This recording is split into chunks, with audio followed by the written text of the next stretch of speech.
Hola Spain food lovers, and welcome to another video. I'm outside my local shopping centre here. I'm hungry and I'm going to get something to eat. Now I'm not going to go in and have a 3-course meal today. I'm going to go and buy some sandwiches at one of Spain's most famous sandwich outlets, and we'll see if the sandwiches are any good. So let's go and order. Hola, ¿qué tal? Si me pones 5 sándwiches para llevar, por favor.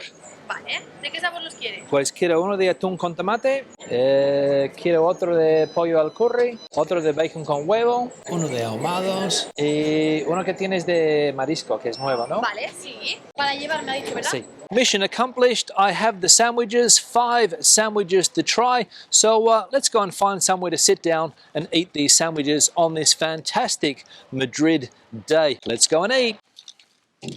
Now, a little bit of a story about this chain, Rodilla. Apparently it's been around since 1930 or 1939, as I can see on the bag here.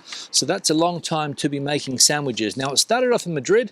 I think the original shop is still there in the center of Madrid in a place called Callao, but it has expanded through different parts of the country as well. And I think there's around 150 of these Rodilla sandwich shops around the country. Now, the question is, are the sandwiches any good? I bought 5 sandwiches today, 5 different flavors. I'll take them out of here in just a moment. Let's get them out of the packet. So firstly, here we've got some serviettes. We've got 1 sandwich, 2 sandwiches, 3 sandwiches, 4 sandwiches, 5 sandwiches, and also a can of beer, which was included because I went with a menu. Now, let's get that out of the way. Crack open the can of beer. Let's have a sip. Not my favorite beer, Estrella Damm, but apparently this company here, Damm, now owns the Rodilla sandwich chain. So, what do we got here?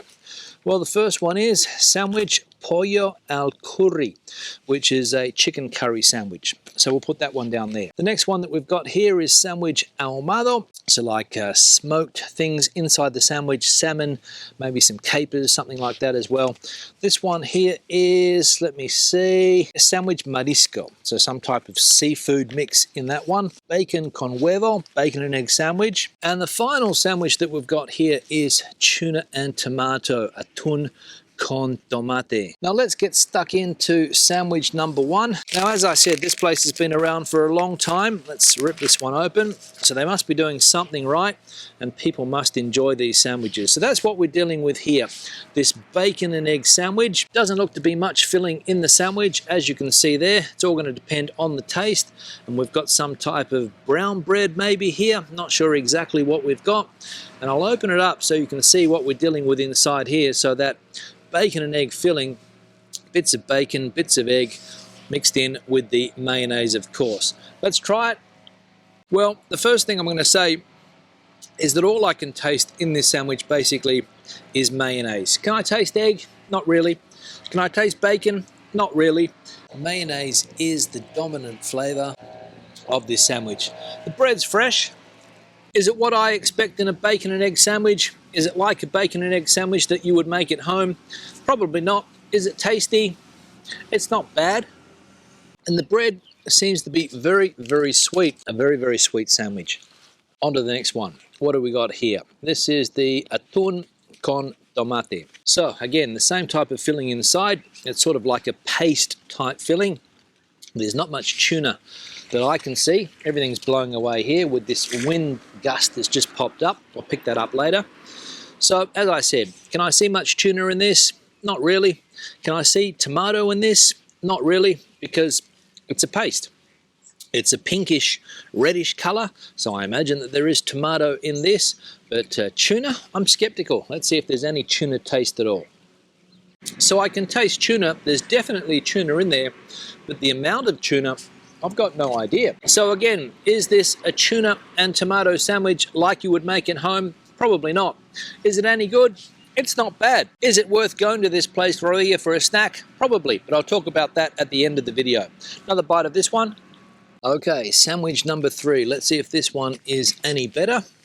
What are we dealing with here? Sandwich de marisco, so a seafood sandwich. Now, the only seafood that I can recognize is crab sticks. Are crab sticks really seafood? I don't think they are, but they're calling this a seafood sandwich.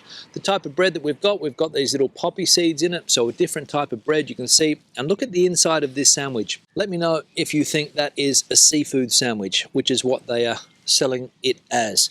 Let's try it. So, seafood are not the flavors that I'm getting out of this sandwich, so I reckon that's false advertising. If you can stick a crab stick in a sandwich and call it a seafood sandwich, I'll be a monkey's uncle, and that's what we're dealing with here. Again, it's this creamy filling inside, which has been the characteristic of the last two sandwiches, and by the look of it, the whole range of sandwiches that I've got. So if you're expecting to get a ham and salad sandwich or any other type of filling other than this creamy stuff in the sandwiches, in this type of sandwich, you're not going to be in luck with the Rodilla chain. But again, is this a top quality sandwich? Is this a sandwich that you could eat on a regular basis? I don't think so. Luckily, I've got my beer here to wash the flavor of these sandwiches down. And another thing about this chain is that although they call this a sandwich, it's only half a sandwich. Now, sandwich number 4, chicken curry. Interesting, there's no crusts on these slices of bread. They take the crusts off. Maybe that's because people don't want to get curly hair. I don't know. The positive thing about this sandwich is that I can see pieces of chicken. Let's try it. I can definitely taste curry. It's not spicy in any way, shape or form. The chicken, a little bit rubbery, but you can taste it, or at least you can feel it in your mouth. Don't really know whether you can taste the chicken or not. But the overwhelming flavor, again, is this mayonnaise mix. Let's have another bite. Don't know whether I would call this a chicken curry sandwich, but maybe here in Spain, you can pass this off as a chicken curry sandwich. Move on to the final sandwich here, which is the smoked sandwich. And what I mean by that is that it's got smoked salmon and some other things that have been smoked in this sandwich. And again, mayonnaise is the dominating ingredient in here. Let's try for the smoky salmon flavor. I can taste salmon, albeit not a lot, just a hint flavor of salmon in this sandwich. Mayonnaise dominating my taste buds at the moment. Are there any other smoky ingredients in this sandwich? I don't know, can't taste them. And again, is this a sandwich that you would make at home? Would you go to the trouble of elaborating this mix with the mayonnaise and cutting all of the pieces of salmon up into small pieces and putting it into a sandwich? I don't know. Would you get a slice of salmon and put some cream cheese on top, for example, or maybe a bit of mayonnaise, and away you go? That's what I would do. But as I said, this place has been around for 85 years now, celebrating their anniversary. So they must be doing something that locals here like. Let's finish this sandwich off. So the sandwiches are done and dusted. The 5 sandwiches that I've eaten today, done and dusted. I'm going to rank the sandwiches from the one that I like the most to the one that I like the least. I'm going to say that the one that I liked the most was the bacon and egg sandwich. That is number 1. Number 2, the chicken curry. Number 3 would be probably the salmon one that I ate at the end there. Number 4 would be the tuna and tomato. And number 5 would be the seafood sandwich, because I don't think there was any seafood in that sandwich, unless you classify crab sticks as seafood, which I don't. So, what are some of the pros and cons of the Rodilla sandwich chain here in Spain? Well, the obvious pro is convenience. You will find these stores all over big cities here in Spain, especially in Madrid. I think the majority of the shops are in Madrid. So if you're walking around Madrid, sightseeing, for example, doing a bit of tourism, and you see this store and you want a quick snack, you don't want anything too fussy, you're going to get a decent sandwich, an edible sandwich, let's say, to fill your stomach and allow you to do more tourism, more sightseeing throughout the day. That would be pro number 1. Pro number 2 is that this is an affordable snack, not the cheapest sandwich that I have had in my life, not the most expensive either, and keep in mind that you're only going to get half a sandwich for the price. I'll show you guys the price in just a moment, but I would say that it is an affordable snack. A con about Rodilla is that these sandwiches might not satisfy you if you are looking for a more satisfying meal. That would be a con. And remember that here in Spain, you can get a menú del día, a 3-course meal, for a couple of euros more than I paid for these sandwiches. So keep that in mind. Another con, at least for me, is that all of the sandwiches are very similar, very repetitive. You get that mayonnaise-based filling inside the sandwiches with a little bit of different flavor, but all of the fillings very, very similar in this type of sandwich. Yes, you can get a ham and cheese sandwich at Rodilla. You can also get other types of sandwiches, but the majority of the sandwiches have the same type of filling inside. So for me, a bit of a con. Another pro or a con could be the price of the sandwiches, the price that I paid. I'm going to let you guys in on that now. And basically for those 5 sandwiches and the can of beer, €9.10. And as I said, here in Spain, for a couple of euros more, for 11, 12, 13 euros, you can get a 3-course meal. So you'd have to weigh up if you want to eat sandwiches or a 3-course meal for roughly the same price.